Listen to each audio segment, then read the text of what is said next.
From the time you were young, you were taught to be good, to be nice, to be polite, to do the right thing even when it hurt you.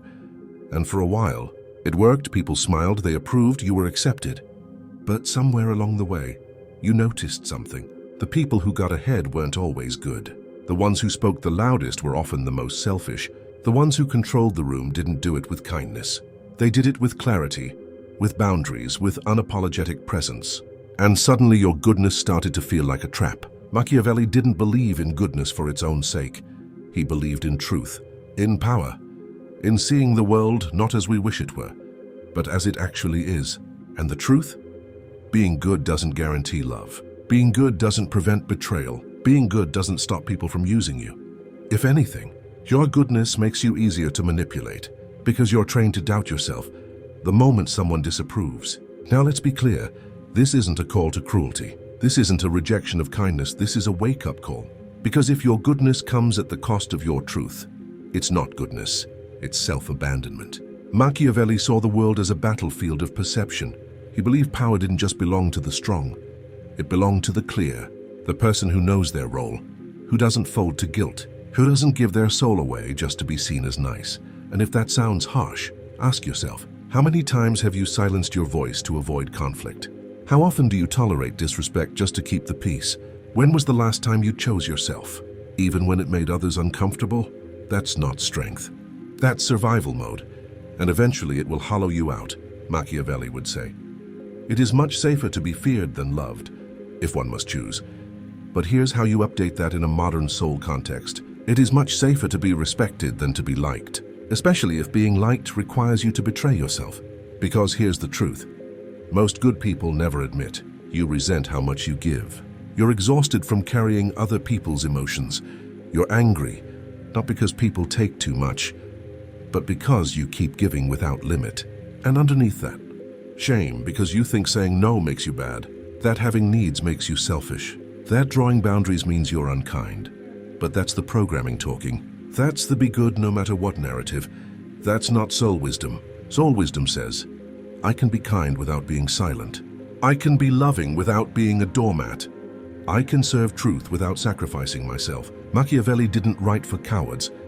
He wrote for those ready to see the game, not to become heartless, but to stop pretending that being heartful is enough to keep you safe. Let this land. If being good was the key to protection, you'd feel protected by now. But what you're really craving is not the image of a good life, but the experience of a true one. And truth requires courage. The cost of pleasing people who will never respect you. There's a cost to constantly being the bigger person. There's a cost to swallowing your truth, just to keep someone else comfortable. And that cost is this: you lose yourself, you lose your peace.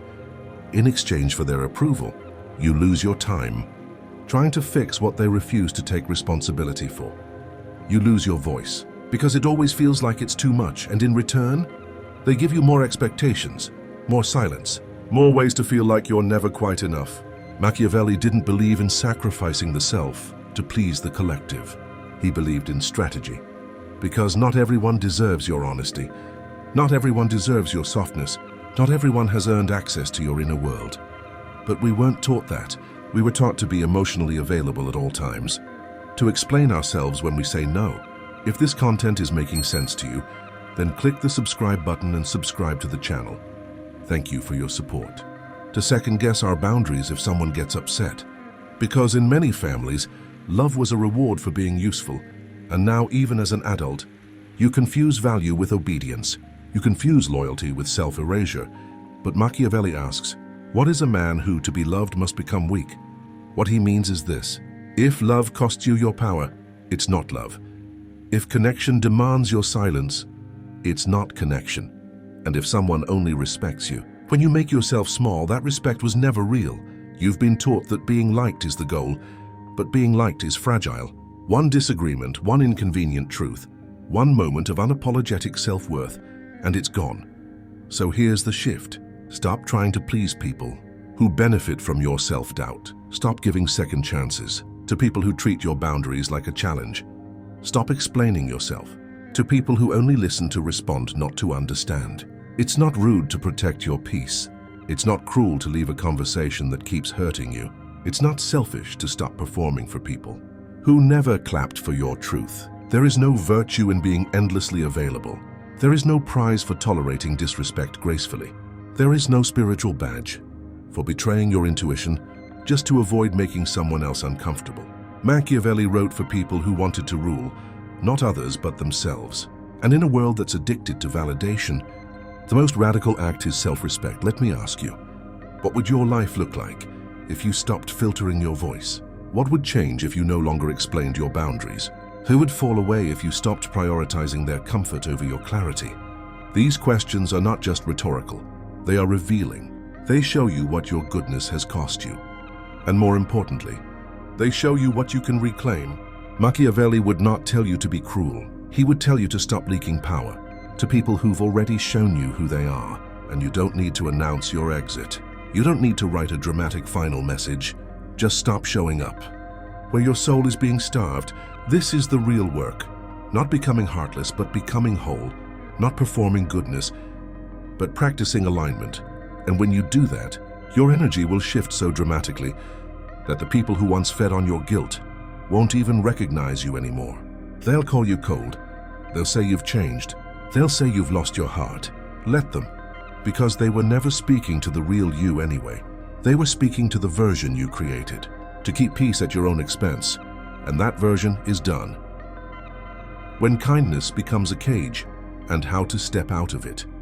Kindness is beautiful, but kindness without boundaries, it becomes a cage, a velvet prison, a soft mask that hides your rage, your power, your clarity. Because when people say just be kind, what they often mean is, be small enough that I stay comfortable. They want your smile, not your truth. They want your service, not your sovereignty. And if you were raised in chaos, if love felt unpredictable growing up, then kindness likely became your survival strategy. You learned how to regulate the room, how to stay safe by being agreeable, how to be the emotional sponge, so no one else had to feel their own pain. But here's what no one tells you. Chronic kindness can be a trauma response. It's not always compassion. Sometimes it's fear. Sometimes it's a deep unconscious belief that if I'm just good enough, no one will hurt me. But they did, and they will. Because kindness isn't protection. Niccolò Machiavelli saw kindness without discernment as a fatal political flaw. He wrote, "The prince who always tries to be good is bound to come to ruin among the great number who are not good." Apply that to your personal life. If you live to be kind, in a world where others live to win, you'll burn out, you'll break down, you'll disappear. And here's the part that stings: the more kind you are, the more some people will test how much they can take. They'll push your limits, then blame you when you push back. They'll consume your energy, then call you selfish when you say you're tired. They'll disrespect your boundaries, then play the victim when you enforce them. Why? Because your kindness became expected, not appreciated. And expected kindness turns you from a human into a resource. And that is the slow death of the soul, but there's a way out. It's not through being mean, it's through being clear. Clarity is how you free yourself from the kindness trap. I can't do that. That doesn't feel right to me. I hear you, and am still choosing what's best for me. These are not cruel statements. They are clean ones. You don't owe anyone access to the parts of you that had to fight to exist. You don't owe anyone an explanation for how your nervous system protects itself. You don't owe anyone your silence, so they can feel more powerful in your presence. Kindness without boundaries is manipulation of yourself, because it says, "He'll give more than I have. He'll smile while I hurt. He'll take care of you, so I don't have to face the grief of not being taken care of." But you're done with that. Now you take care of you. It will feel strange at first, selfish, sharp, unfamiliar, but it's not selfish to value your time. It's not harsh to say no. It's not wrong to want peace, even if others call it distance. Kindness isn't supposed to be currency. It's supposed to be a choice. And if it's not a choice, it's a cage. When you let go of the need to be seen as good, you gain access to something far more powerful: integrity. You don't have to wear masks. You don't have to rehearse lines. You don't have to manage every emotion in the room. You just tell the truth. Clean, calm, unapologetic, and when you do that, you'll feel something return to your body. Your spine, your voice, your center. That's you. Not the one who's always kind, but the one who's always true. How to be respected without becoming heartless. There's a fear we don't talk about enough. The fear that if we stop being the good person, we'll become cold, cruel. Unlovable, we think. If I stop giving so much, people will leave. If I set boundaries, they'll call me selfish. If I speak my truth, they'll think I'm a bad person. But what if none of that is true?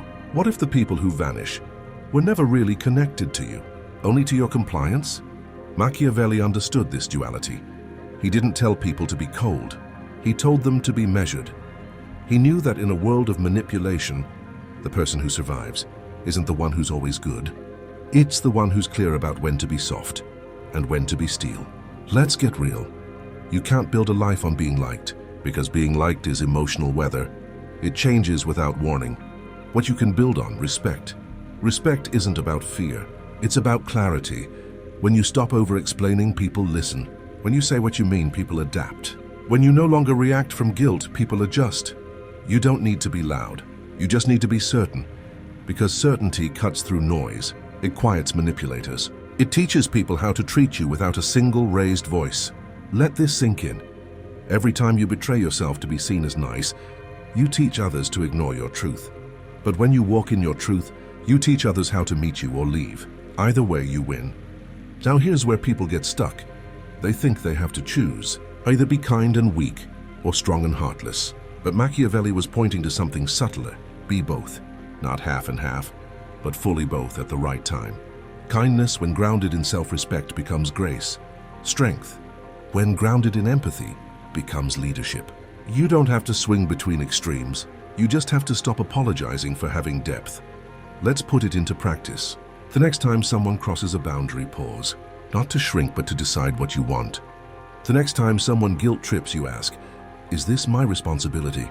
The next time you're tempted to overgive, check. Is this generosity or self-abandonment? This isn't ego. It's emotional sovereignty. And guess what happens when you start living this way? Your relationships change. The fake ones fade. The one-sided ones collapse. The ones built on performance disintegrate. But the real ones, they deepen. Because now you're bringing your full self, not your edited one. Being respected doesn't mean being distant. It means being anchored, being clear, being rooted in your yes and your no. And when people meet someone like that, they remember. Because most of the world lives in masks. And when they see someone living in truth, they don't always like it, but they feel it. And feeling it, that's the beginning of real respect. Machiavelli wasn't promoting cruelty. He was exposing illusion. The illusion that playing nice will protect you. The illusion that being passive makes you pure. The illusion that morality equals immunity from pain. None of that's real. What's real is this. You can be fierce and kind, clear and compassionate, boundaried and loving, and that version of you, that's the one that builds empires. Your truth is enough. Let them call it what they want. At some point, you'll have to make peace with this. People will misunderstand your healing. They will mislabel your strength as coldness. They'll say your boundaries are selfish. They'll call your truth an attack. Let them. You're not here to maintain the illusions that kept others comfortable. You're here to break them. Machiavelli understood the cost of playing small. He saw that when you begin to move with clarity and power, people project. Not because you're doing something wrong, but because they can't manipulate you anymore. And when someone can't use you, they often call you difficult. Let them. You're not here to be digestible. You're here to be real. You don't need to explain your boundaries. You don't need to soften your truth. You don't need to carry the weight of their emotional response. Your job is not to be liked. It's to be authentic. Because in a world full of performance, authenticity is rebellion. You will lose people. That's part of this, but what you'll gain is yourself. And when you start living from that place, a strange thing happens. The noise around you gets quieter. The self-doubt starts to fall away. You stop overthinking your every word. Because now your life is being built, not on fear of being bad, but on the clarity of being true. Niccolò Machiavelli said, "It is better to be impetuous than cautious." Fortune is a woman, and if you want to control her, you must treat her roughly. What he meant was this. The universe doesn't respond to hesitation. It responds to energy, to boldness, to a truth that's spoken out loud even if it shakes. You don't need to scream. You just need to stop apologizing for your voice, for your needs, for your refusal to play a part that never fit. There's no virtue in betraying yourself to look virtuous. There's no gold star for people pleasing your way into resentment. Let go of the good person myth. Be a true person, a clear person, a calm person, a person who knows how to say no and mean it, A person who can say yes and not feel guilty for wanting. And if they call it cold, let them. If they call it selfish, let them. Because people who benefit from your guilt will always feel attacked by your self-trust. You're not here to be liked by everyone. You're here to build a life that feels like home inside your nervous system. A life where you're not constantly managing other people's feelings. A life where your presence is a gift, not a performance. And the only way to create that is to stop trying to be good and start being honest. But even with all the clarity in the world, life will still knock you down. There will be losses you didn't see coming, pain you can't avoid, days that feel like they might break you. And in those moments, you won't need performance, you'll need philosophy. In the next video, we turn to Seneca, the master of survival, surrender, and soul stability. What Seneca knew about surviving the worst days. Because it's not about how to avoid the storm, it's about how to remain untouched by it inside. We'll see you there. Depthoria continues.